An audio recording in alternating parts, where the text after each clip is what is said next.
Olá, gente. Boa noite, tudo bem? Sejam todos bem-vindos. Vamos iniciar a nossa live. Vou chamar aqui a nossa parceira de hoje.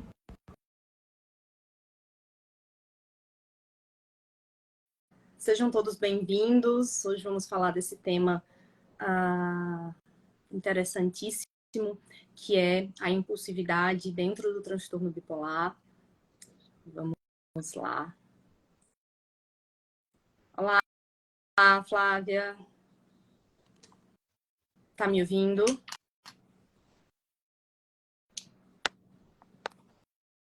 Acho que a Flávia tá tendo algum probleminha de conexão.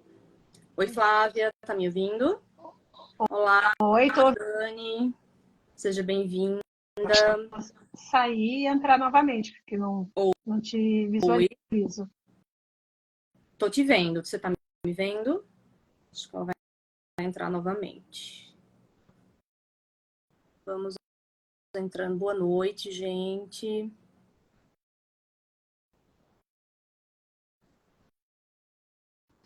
Vamos ver se agora vai dar certo.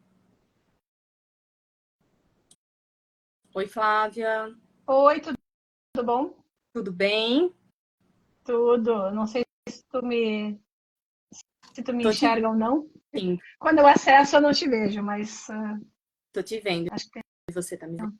não, eu não te vejo, mas tranquilo. Eu acho que Dá pra ir assim? eu... Pois é, tá estranho, né? Eu tô te vendo, Porque tô te quando ouvindo.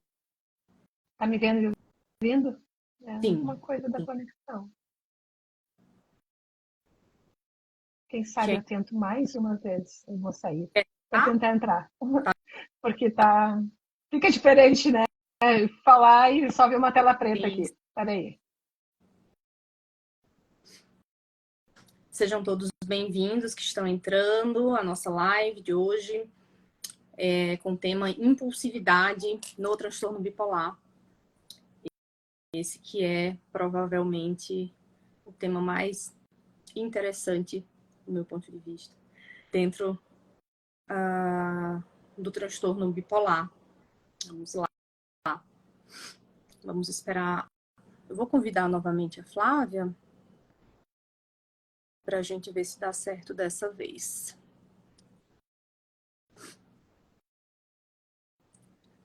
Oi, Flávia.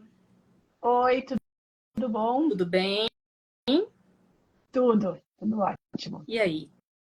Deu certo? Deu. Eu fiz um substituto aqui. Ah, que, Eu consegui entrar na tela e aí eu tô no computador, eu consigo visualizar. Então fica um dois em um. que bom, que bom. Então, Flávia, hoje, né, a gente escolheu esse tema para falar aqui com os nossos seguidores, impulsividade no transtorno bipolar. Esse tema, né, que eu estava comentando com eles, que é tão interessante, né, e que tem muito a ver com o transtorno bipolar, né? Então, eu acho muito importante, gente, né, no momento em que a gente escolheu esse tema, porque as alterações de impulsividade, né, especialmente nas fases de ativação, nas fases de mania, hipomania e na depressão mista, são bastante frequentes nos pacientes com transtorno bipolar. Né? E aí isso é importante na medida em que a gente entende, então, o transtorno bipolar como indo muito além de uma oscilação do humor apenas, né? Então, muitas pessoas ainda acreditam que o transtorno bipolar é aquela doença que o paciente acorda bem e termina o dia mal, ou vice-versa, né? E, na verdade, quando a gente compreende a impulsividade como sendo mais um dos aspectos do transtorno bipolar, né? A gente percebe toda a complexidade do transtorno, né, Flávia?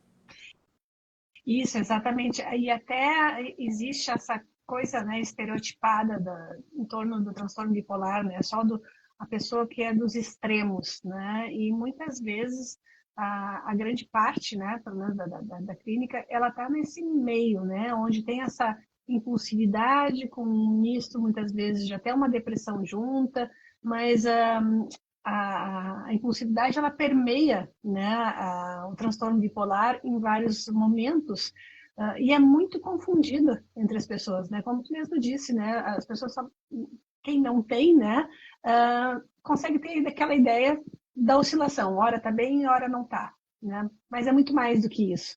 E eu acho que é interessante da gente conversar até para explicar um pouco que não é uma característica própria só do transtorno, mas ela está muito presente no transtorno bipolar. Né? Exatamente, né? E eu acho que você tocou num ponto importante, Flávia, que aqui a gente vai falar da impulsividade que acontece, né, nas alterações que acontecem, e aí a gente vai focar, claro, no nosso tema principal, que é transtorno bipolar.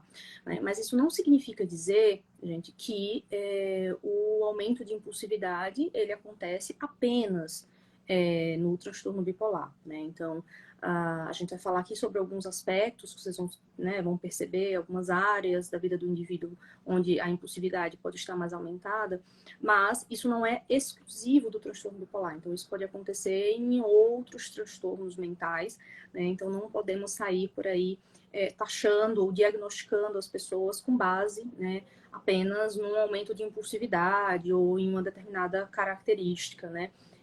Realmente, para se dar um diagnóstico, né, esse aumento de impulsividade ele precisa estar dentro de um contexto maior, né, de outros Até mesmo sintomas. Pode falar. Não, é até uma coisa assim que é bem interessante, que ela pode ser um traço de personalidade. A pessoa pode ser um pouco mais impulsiva do que o hábito, né? O que tem que se ver é essa linha de tempo e quando existe esses aumentos de impulsividades indo para esses extremos, né? Porque às vezes a pessoa é mais impulsiva, mas também pode ser outros transtornos. Então, essa é a grande necessidade de um olhar atento, de um olhar mais especializado, né, para poder entender qual aonde se encontra essa impulsividade. Nós aqui hoje vamos falar bastante do transtorno bipolar, mas para deixar que não é exclusivo dele, né? Sem dúvida, né? E até falando, né, por exemplo, existem transtornos de personalidade, como transtorno de personalidade borderline, transtorno de personalidade antissocial, que são transtornos, exemplos de transtornos de personalidade, onde existe um aumento, pode existir um aumento de impulsividade, né? Porém, aqui falaremos, né, dentro, né, do contexto do transtorno bipolar, tá? Mas lembrando que a gente não está querendo dizer que quem tem um aumento de impulsividade, né, dentre esses que a gente vai falar, ou tem transtorno bipolar. Certo, gente? É preciso uma avaliação formal dessa pessoa, desse paciente, tá bom? E além disso, né, Flávia, um dos motivos pelos quais a gente escolheu esse tema foi justamente porque o aumento de impulsividade, gente, ele é responsável por grandes prejuízos que o paciente pode vir a ter, né? Então, por conta desse aumento de impulsividade, e a depender, né, de qual área esse paciente vai gerar esse aumento de impulsividade, ele pode vir a ter muitos prejuízos, ele pode vir a se expor, né, a correr riscos, né, ou a colocar outras pessoas em risco, né. Então, é o tipo de sintoma que a gente precisa sempre estar muito atento, né, e entender bem como ele funciona, né, entender bem quando ele está dando os primeiros sinais, né, para que a gente consiga evitar ou minimizar esses prejuízos, esses riscos que os nossos pacientes acabam correndo, né, Flávia? Isso, e até a importância, né, dessa identificação para o próprio paciente entender o quanto ele começa a sair dessa linha, né, de fora do controle. Como tu mesmo disse, né, às vezes a disfuncionalidade, né, e os prejuízos que possam ocorrer não é só na própria pessoa, né, como alguns exemplos, impulsividades como relacionamentos, impulsividade em jogos, em sexo, em compras, mas também essa impulsividade ela pode prejudicar os seus familiares e muitas vezes até a própria saúde financeira, seja dele ou até da própria família, de uma corporação, por essa impulsividade querer fazer algumas coisas que possam causar danos, né? E isso tem essa urgência, vamos dizer assim, de entender né, esse fluxo de como conseguir adaptar ações, de sinalizar essas ações e até mesmo de conseguir conversar com a sua rede, né, que não necessariamente seja pai, mãe, marido, porque às vezes a pessoa também não tem, né, mas criar uma rede de apoio que ajude também a sinalizar quando está percebendo que está um pouquinho fora do seu basal, vamos dizer assim, né? Sem dúvida, né? E a gente vai falar um pouco sobre isso, né, Flávia, ao longo da live, sobre com estratégias, né, sobre como a gente pode lidar com esses sintomas, né? Mas eu acho que é importante, gente, a gente entender um pouco, né, sobre o conceito de impulsividade, né, de uma forma um pouquinho mais simples, né? Então, quando a gente vai tomar uma decisão, quando a gente vai tomar uma escolha, né, sobre o que fazer ou o que não fazer, geralmente a gente passa por algumas etapas, né, do pensamento. Então, a gente tem a etapa de vir a ideia na nossa cabeça, depois tem a etapa de ponderar sobre aquilo, então vale a pena, não vale, quais os riscos, quais os benefícios, né? Até que se chegue na ação, de fato, né? Quando o paciente, né, quando a pessoa, ela tem um aumento de impulsividade, é como se ela perdesse um pouco esse freio, né? Então, essa parte da ponderação, essa parte da avaliação daquela ação, ela é como se a pessoa pulasse do desejo, digamos assim, ou da ideia que vem na cabeça para a ação. Então, a pessoa, ela não consegue, naquele momento, ponderar de forma adequada os riscos, as consequências daquele ato. Né? Então, seja os riscos de se expor sexualmente, os prejuízos que podem advir de compras, né, de compra de um grande imóvel ou de algo assim. Então, e é importante a gente estar atento a isso, porque quando essa fase passa, quando esse sintoma passa, o paciente, mais cedo ou mais tarde, ele vai precisar lidar com as consequências desse ato. Então, se naquele momento ele não tinha essa noção, né, essa capacidade de avaliação e de ponderamento estava um pouco ou muito, a depender da intensidade, comprometida, depois ele vai precisar lidar com essas consequências. E quem é paciente sabe disso, né, Flávia? Eu imagino que você, Sim. né, na sua clínica, precise ajudar muitas pessoas a lidarem com essas consequências, né? É bastante. E como existe assim essas consequências, como eu tinha comentado que tinha antes, né? Ela está envolvida não só com a própria pessoa, mas com o seu entorno, né? Como o próprio exemplo que tinha falado, né? Da impulsividade de compras, seja ela pequena, que fique sob controle, né? De resolvi fazer algumas compras na internet, botei no carrinho e estourei meu cartão de crédito, mas mês que vem eu consigo dar uma administrada, mas também tem uma impulsividade maior, que é uma compra de um imóvel, a compra de um automóvel, um investimento também, muitas vezes, né, no ramo de financeiro, né, de risco, como um dinheiro fácil que retorna, mas a gente sabe que é mais complexo, não é isso? Então, envolve várias outras situações, a própria impulsividade na mais branda, né, de falar com alguém de uma maneira mais ríspida e prejudicar relacionamentos, como discutir, né, com seus chefes, com diretores da empresa. Então, assim, é muito amplo, né, esse espectro, né, mas também muito amplo os danos. E volto a dizer, né, a necessidade de entender para que possa também entender o fluxo de evitar isso, porque os danos são bem muitas vezes bem severos, né? E, assim, e mesmo sendo pequeno, ele causa muito sofrimento para a pessoa, né? E não tem, digamos, um porquê sofrer. Então, entender esse fluxo e buscar suas sinalizações é muito importante. Né? E como tu mesmo disse, assim, na clínica é muito frequente de vir o paciente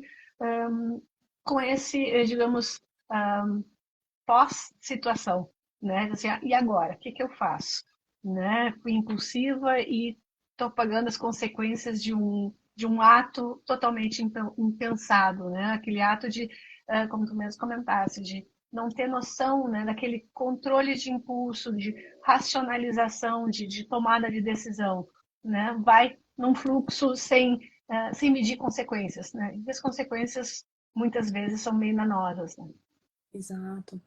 Você tocou num ponto bem importante, Flávia, que é em relação, né, a essa questão dos sintomas. Muita gente fica, né, muitas vezes esperando grandes sintomas muito intensos para perceber que algo está fora do que deveria estar, digamos assim, né? E a gente sabe que o transtorno bipolar é isso, né?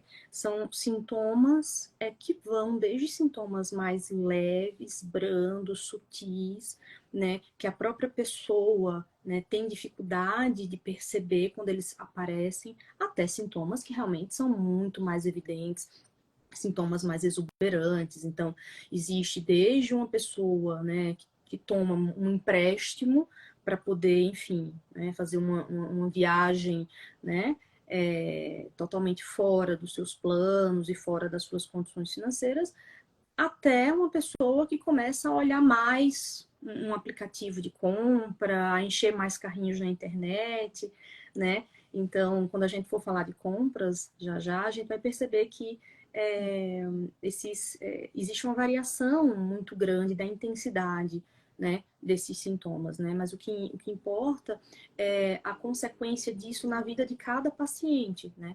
Então, o impacto disso na vida do paciente. E mais, né, gente? Se eu tô, por exemplo, né, saindo do meu basal em um aspecto, que seria o aumento de impulsividade, eu sou obrigado a pesquisar se outros aspectos também, né, também estão fora do meu basal, porque isso pode configurar um novo episódio, né? Então, é muito importante a gente começar a perceber essas sutilezas do transtorno bipolar, né, e dos sintomas. Bom, mas eu acho que então agora, Flávia, a gente poderia começar a falar sobre alguns dos aspectos da impulsividade. O que que você acha? Uhum, eu acho que é bem interessante, até aproveitando aqui que a Miriam comentou, né, que ela teve já consequências graves, né, graves por conta da impulsividade. E realmente são isso, né? São consequências que desde uma que é possível administrar, quanto outras que sejam bem maiores, né? E eu acho que a gente pode ir por partes, né? Não sei se vamos por algumas etapas, né? E eu acho que uma das grandes impulsividades que tem do transtorno bipolar é a parte das compras, né? Então, isso no cotidiano, eu acredito que no teu consultório também tenha, né? O fator compras, né? Impulsividades por compras diversas, muito constante, né? Então, eu acho que também é interessante da gente ver o quanto isso está correlacionado, né? Não sei se a gente vamos falando um por um, né? E dando os exemplos, né?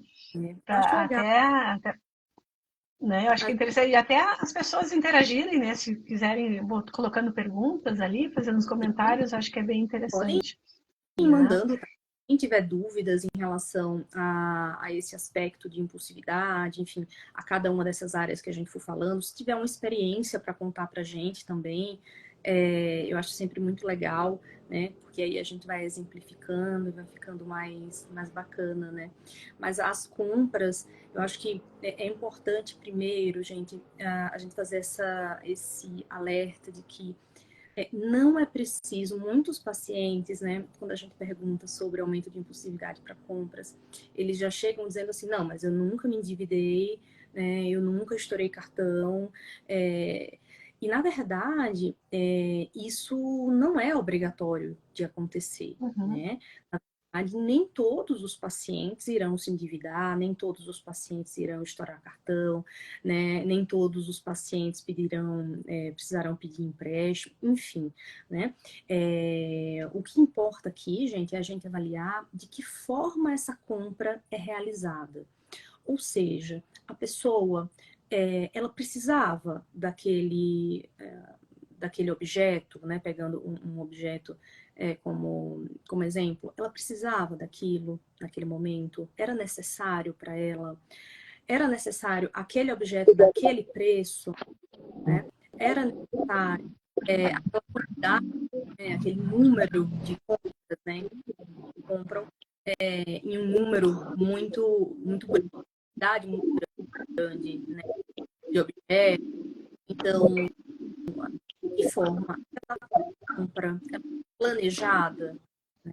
Ela está dentro do que você estava realmente planejando aquilo, ou você comprou do nada, foi uma ideia que veio aleatoriamente e você foi lá e comprou e está comprando cada vez mais, né? Então, é sempre importante, se você é paciente, se questionar, né? Fazer esses questionamentos no momento em que você percebe que você está querendo comprar mais coisas, né? Então, ou então, por exemplo, é muito comum, né, o paciente ir até uma loja objetivando comprar uma determinada coisa e quando ele chega lá ele compra várias outras coisas. Quer dizer, inicialmente o objetivo dele era um e ele compra mais do que o pretendido, né? Quer dizer, isso também demonstra um aumento de impulsividade para compras, né, Flávia? Eu acho que até, até da pessoa também se questionar se realmente precisa, quando falou, porque geralmente tem uma justificativa. Eu preciso muito porque esse aqui deu uma oferta, eu preciso muito porque é um conjunto da outra coisa. Então, essa justificativa, ela é real? Ou eu estou querendo só uma maneira de reforçar, né, o meu impulso? Porque existe uma tentativa, né, de se justificar. Eu preciso, neste momento, se eu não conseguir comprar agora, eu não vou encontrar outra igual. Então, como eu tinha mesmo falado, realmente eu preciso, né? É possível eu esperar um pouquinho, e eu acho que até é interessante da gente comentar que uma estratégica, né? Uma estratégia boa de se falar, principalmente nas compras online, né? Eu costumo falar que a técnica das 24 horas. Botar no carrinho, no dia seguinte, olha, e ver se realmente precisa. Né? Então, muitas vezes, vai olhar e dizer assim, realmente eu não precisava. Né? Outras vezes não, mas sempre se questionar. Então, isso é uma maneira de vamos considerar como uma redução de danos e uma autoconsciência. Né? Realmente eu preciso?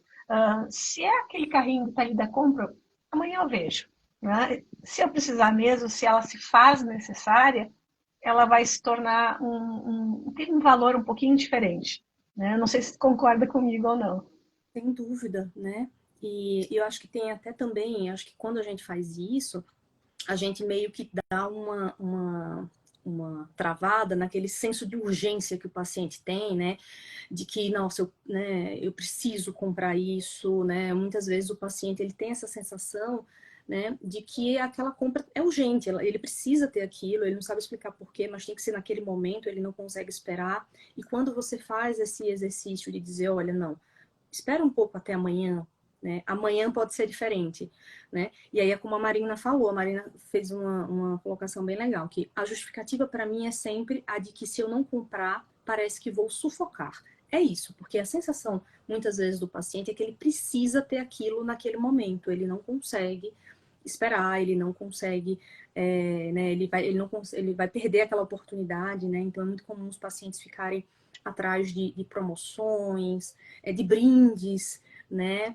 Ficarem entrando muito nos sites, vários sites diferentes. Então, quando você vai ver, tem um monte de aba no celular com vários sites, né, de vários tipos diferentes, né? E sai comprando aí, né? E muitas vezes essa compra acontece à noite, né? À noite, de madrugada, porque é ali também que existe uma ativação noturna, muitas vezes, né? Então, tudo isso é muito importante. E uma outra questão muito importante para vocês perceberem, gente, é que a compra, ela não precisa ser uma grande compra cara.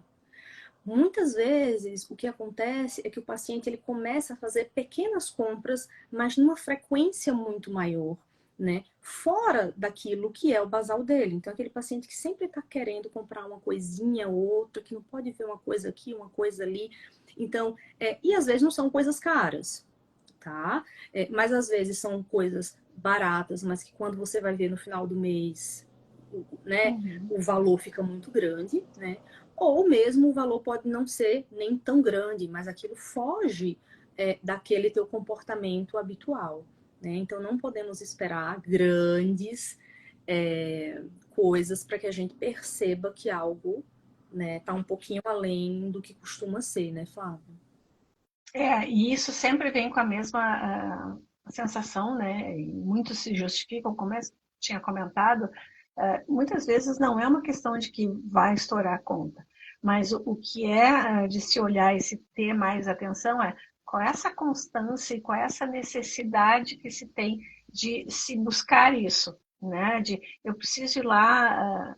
Antigamente tinha muito aquelas lojinhas de R$ 1,99, né? Então, assim, eu preciso ir lá buscar qualquer coisa, né? Que seja uma coisinha pequena, mas era aquele impulso de ter que ir comprar, né? Hoje, ela modificou um pouquinho, mas assim, a gente tem os carrinhos de ofertas e tem plataformas de se comprar uma coisa é um valor, se comprar três é muito mais barato, porque aí faz o cálculo unitário, só que não está comprando um, está comprando três, né? Então, assim, tem muita essa facilidade de eu preciso comprar isso porque está em oferta, eu preciso comprar uma pequenininha coisa, não é tão caro, eu consigo administrar, mas como tu mesmo disse, soma isso, é um valor que pode ser que não atrapalhe o orçamento, mas é um valor gasto, né, sem necessidade, desnecessário, sem utilidade, e muitas vezes fortificando, né, fortalecendo um hábito que não é funcional. Né? Eu poderia dizer, bom, eu quero comprar outras coisas em que momento, para quem, é útil ou não. Agora, a partir do momento que eu preciso ter essa necessidade de agora, mesmo que seja um pouquinho, para e avalia. Né? Isso também é impulsividade, né? Ela é pequena, né? É socialmente aceita, mas ela também é um problema. Exato. E Flávia, fala um pouquinho mais para a gente sobre algumas formas de a gente lidar, né? Então, se o paciente, por exemplo, percebe que ele está mais impulsivo para compras, né? O que você geralmente fala para os seus pacientes nas sessões? Quais são as orientações, né? Algumas orientações que você dá para eles para que esses prejuízos sejam evitados, assim? Primeiramente, uma das coisas que eu sempre, a partir do momento que a pessoa começa a se cuidar e se conhecer, digamos que sabe que quando está mais impulsivo vai tender a comprar, né, no caso, de evitar nem entrar nesses sites. Se tiver algum aplicativo de celular que seja de compras, ou né, não acesse. Né? Eu só vou dar uma olhada. Não, espera esse teu momento, esse período mais impulsivo, porque tu sabe que tu vai entrar ali e sabe que vai ter essa necessidade.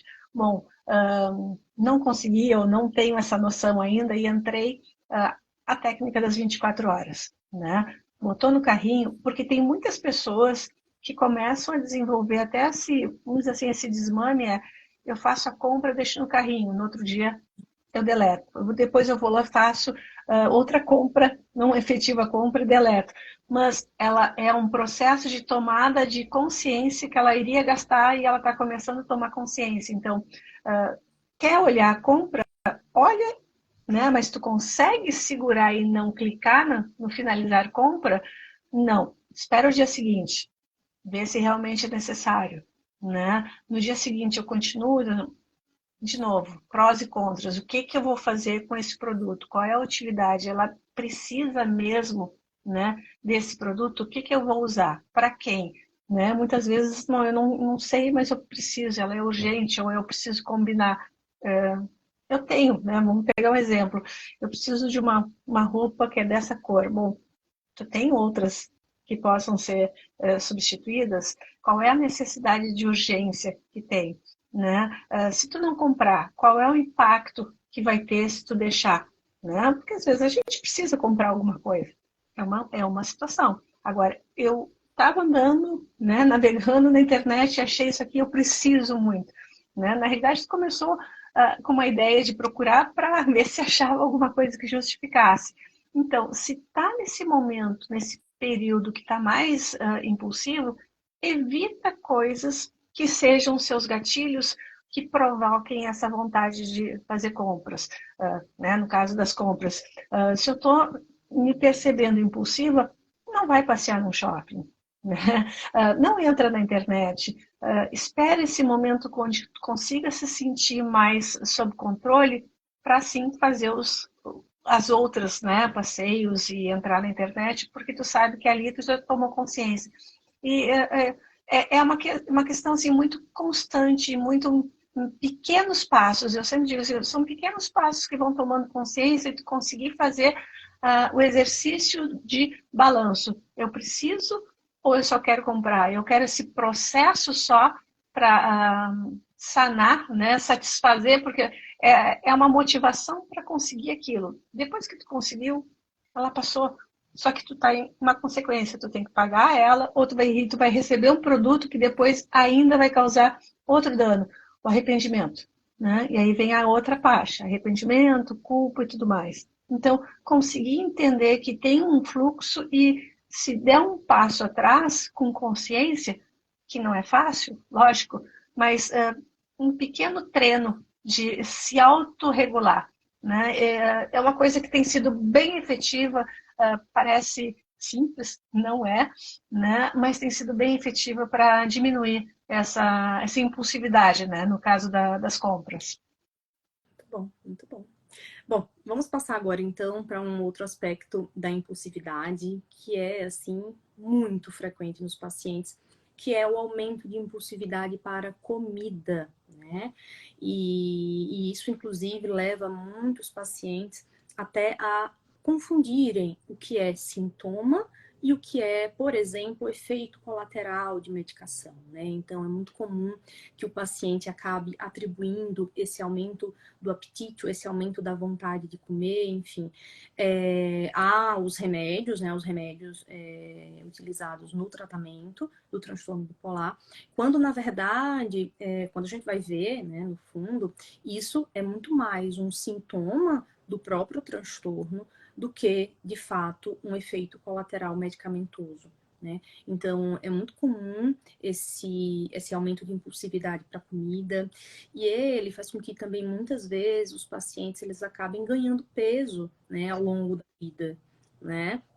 Por quê? Porque quando eles têm essas fases em que existe essa ativação, esse aumento de impulsividade, eles podem, inclusive, né, ter episódios de compulsão alimentar, onde existe um descontrole, né, do que se come, come-se muito rápido qualquer tipo de alimento, né, até que a pessoa passe mal, até que a pessoa realmente não aguente mais comer nada. Isso faz com que, né, a médio prazo, pelo menos, o paciente acabe ganhando peso, né, Flávia? Como é que é a tua experiência com isso?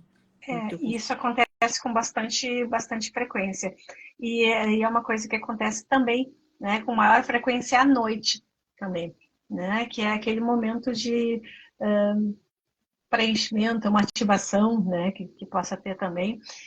E justamente a vontade de comer, a impulsividade da comida, são por alimentos palatáveis, né? Então, açúcares e farinhas, né, processados e coisas que te dê prazer imediato, né? A gente ativa um sistema de recompensa, né, a utilizar tanto açúcar quanto farináceos, né, processados. Por quê? Porque ele ativa um centro, né, no cérebro de área de recompensa, né? E o que se quer é prazer imediato. E aí já vai direto. Então, isso é uma coisa que confunde bastante, como mesmo disse.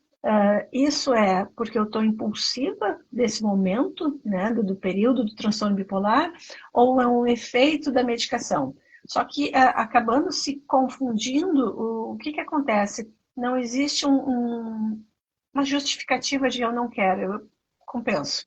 Né? E aí entra de novo no mesmo processo.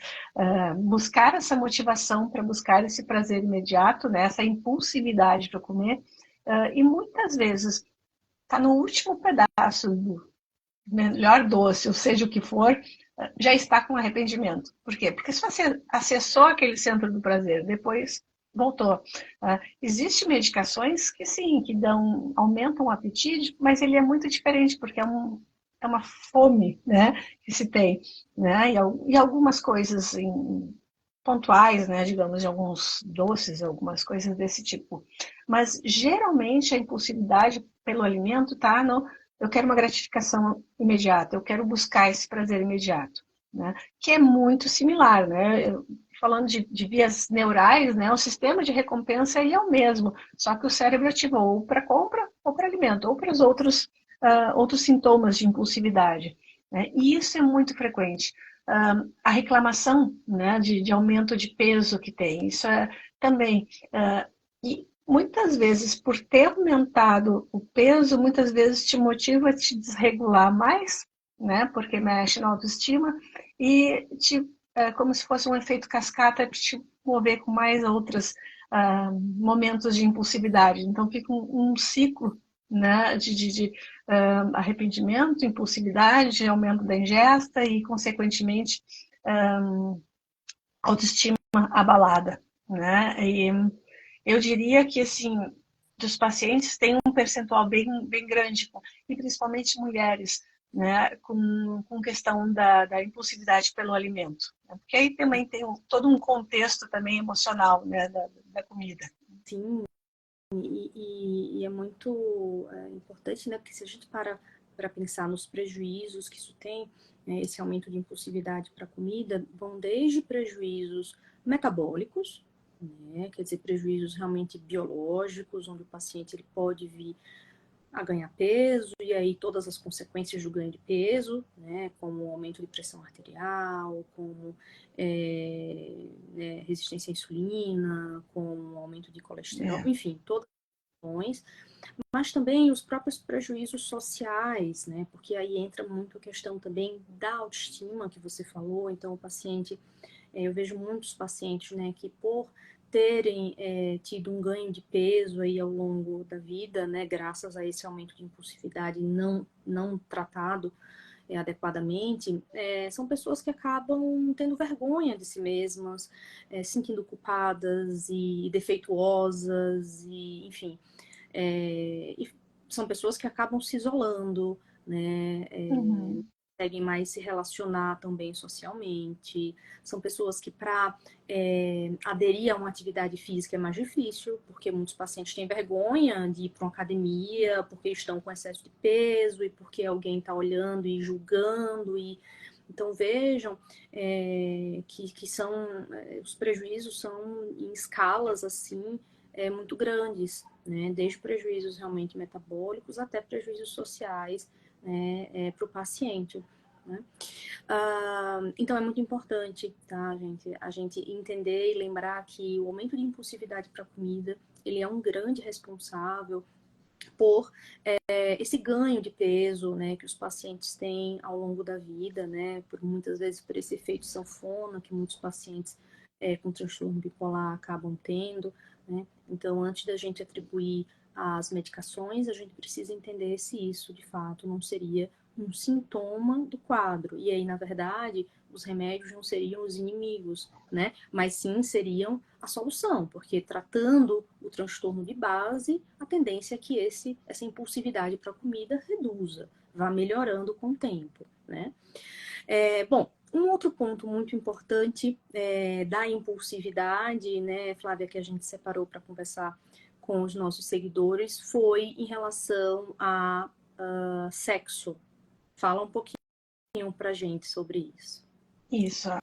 A impulsividade por sexo, ela é digamos, das mais variadas, né? Desde uma impulsividade entre o casal, onde, né, se torna uma libido mais aumentada, desde a impulsividade por procura de vários parceiros, né, de viver uma emoção, né, e muitas vezes essa impulsividade por não ter, né, o que a gente comentou, da análise dos prós e contras, muitas vezes, para não dizer quase que a sua maioria, são impulsividades onde tu vai procurar o sexo e não vai fazer, né, a devida proteção, né?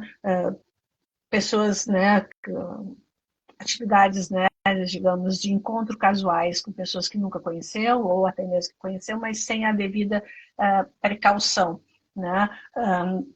Como eu digo, desde essa parte de encontros, né, entre pessoas conhecidas e pessoas desconhecidas, né? Pela essa busca dessa adrenalina, pela busca da emoção, né? E também, voltando a falar, essa impulsividade, ela né, tem um espectro, mas também o risco, né, e a falta de cuidado e a falta de percepção, né, de consequências, né? Hoje a gente tem que ter um pensamento. Existe o risco de gravidez, mas existe também o risco de doenças venéreas, né, hepatite e tantas outras, né, AIDS e tantas outras mais, né? Eu já tive casos de pacientes em momentos de impulsividades dentro de uma socialmente aceito, né? Pessoa jovem ir para balada e daqui a pouco saiu com alguém, né? E não medir as consequências e infelizmente adquirir AIDS, né? Então assim, por um momento de adrenalina, né, entusiasmo, de aquela, né, fervor, adquiriu uma consequência que está fazendo um tratamento que vai o resto da vida. Né? E isso acontece muito. Da mesma forma, com relação a sexo, a gente pode incluir digamos, uma divisória. Né? A pornografia também está incluída, né? De buscar. Então, muitas vezes não é só a busca pela prática do sexo, mas também a prática de visualização da pornografia, né? De seguir, né? com intensidade, de buscar, né? Prazer através de imagens, né? Que também tem a sua consequência, né? Porque muitas vezes, por ter, digamos, vamos pegar tanto no sexo de impulsividade quanto da pornografia, acaba tendo uma desconexão de realidade, né? E isto é mais prazeroso. E aí, quando tu volta a uma realidade, essa realidade ela não é tão entusiasmada, né? Então, começam a dar até, né, conflitos de relacionamentos porque elas são diferentes, essas intensidades, né? E achando que digamos, o relacionamento de casais, de seus pares, não é tão legal, né? Não é tão apaixonada. Não, ela está sendo referenciada com uma outra coisa que está fora do padrão, digamos, funcional, né? Por assim dizer.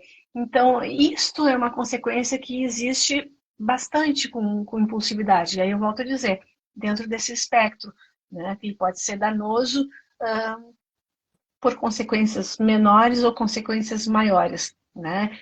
Se colocar em risco, esse é o grande problema, né? Nessa busca, dessa motivação de buscar um prazer imediato, acaba perdendo, se colocando em risco. Né? Não sei se no teu cotidiano também acontece isso, mas assim, com relação tanto a sexo e pornografia, é uma coisa muito frequente. Verdade. Frequente mesmo, Flávia. E é legal, assim, né, o que você falou sobre essas intensidades, né? Então, a gente vê muitas vezes que os pacientes, eles não chegam a efetivar, de fato, a relação sexual com outras pessoas. Não. Muitas vezes é um desejo maior por aquela aventura, né? Então, é aquela pessoa que começa a entrar em aplicativo de relacionamento começa a conversar com muitas pessoas, né, a dar match em várias pessoas, né, e pode até marcar de se encontrar com algumas, né, é aquela pessoa que fica flertando com outras pessoas através de mensagens, ou vídeos, ou fotos, muitas vezes, né, então, e muitas vezes, né, claro, a depender da intensidade, isso pode, de fato, se tornar uma relação sexual propriamente dita, né?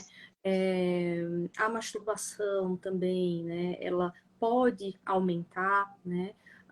Então, não é só em relação, né, ao aumento de libido, né?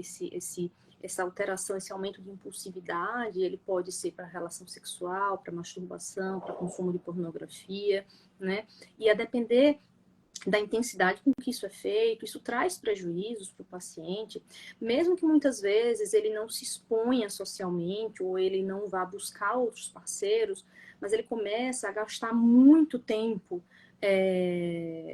do dia dele fazendo aquilo, né? Então, ele começa muitas vezes a passar a madrugada consumindo pornografia, né, se masturbando, e isso pode escalonar, né, até realmente pessoas que se envolvem sexualmente com outras, e aí isso pode também escalonar para um envolvimento sexual desprotegido, o que, claro, tem consequências aí, tem um risco muito maior, né? Então, o aumento da impulsividade para atividades, né, sexuais realmente também tem um impacto negativo na vida dos pacientes com transtorno bipolar. E mais ainda, né, o pós isso, né, quando isso passa, as consequências, né, muitas vezes até morais, né, dos pacientes para com eles mesmos, né, para o que eles acreditam que deveria ser a conduta deles, né, se você lida com um paciente que é muito religioso, por exemplo, muitas vezes isso vai contra, né, todo o dogma que aquele paciente né, levou com ele a vida inteira e de repente ele fica sem entender o que aconteceu, o porquê disso. Né? Então isso gera realmente nos pacientes, não só neles, mas nos relacionamentos, isso pode gerar realmente muitos conflitos com prejuízos. Então a gente precisa estar atento a isso, né? A esses pequenos sinais de que a tua impulsividade pode estar aumentada para esse aspecto também. Mais um aspecto importante para a gente falar, que a gente separou aqui na live. Eu só queria fazer um adendo, né, que essa situação, né, de tanto procurar relações sexuais, hoje em dia tem um próprio advento das relações sexuais virtuais, né? Então, isso também tem acontecido com grande frequência, né, de pessoas que se encontram em aplicativos e virtualmente, né, transam, né, mesmo cada um no seu local, né? Mas ao mesmo tempo eles se expõem, né, de se colocarem amostras. E não é uma característica de um sexo. Ocorre tanto com homens quanto mulheres, né? Porque geralmente a gente associa a pornografia aos homens, mas não é um fato. Pode acontecer tanto com homens e mulheres também. E um outro aspecto importante é em relação a trabalho. Né? E é um aspecto importante em vários sentidos e é um aspecto perigoso, né? Especialmente porque o aumento de impulsividade para o trabalho, gente, aquela pessoa que começa, né, ou que trabalha muito, ela tem um grande incentivo social, né? Então, hoje, se você trabalha muito, se você, né, trabalha horas e horas do seu dia, se você cresce profissionalmente, né, as pessoas não costumam ver o que tem por trás disso, né? Mas isso é muito valorizado socialmente. Então, isso faz com que muitos pacientes tenham dificuldade de entenderem isso como um sintoma, né? Por quê? Porque, à primeira vista, conseguem perceber os prejuízos que isso pode estar causando a eles ou via causar. Né? Ou seja, um paciente que está ali se dando bem profissionalmente, muitas vezes, que está ganhando incentivos do chefe, que está. Quando, na verdade, ele está sintomático. Ou seja, não deveria ser uma coisa a ser valorizada ou incentivada, mas acaba que é. Né? Vezes, quando a gente fala isso para o paciente, né, Flávia, alguns têm alguma dificuldade, né, de perceber isso como um sintoma a ser tratado, né? Acontece muito porque como esse sintoma ele tem uma característica que aparentemente ele é produtivo, né? E como tu mesmo disse, é aceito, né? De estar com essa produtividade. Só que tem consequências, né? De médio e longo prazo que são danosas, né? Ela é aceita, mas o que acontece é que muitas vezes essa alta produtividade muitas vezes pode gerar nessa mesma pessoa o burnout lá na frente, né? De assumir coisas, de querer, porque isso motiva, né? E muitas vezes de tu buscar aquela motivação, buscar aquele prazer de estar fazendo atividades onde está sendo bem incentivada, aceita socialmente, é como se tivesse uma bola de neve, né? Ela vai crescendo, e tu vai querendo e não vai tendo a sensação de que está no limite, vai indo, né? E isso vai causando consequências, como a gente mesmo diz.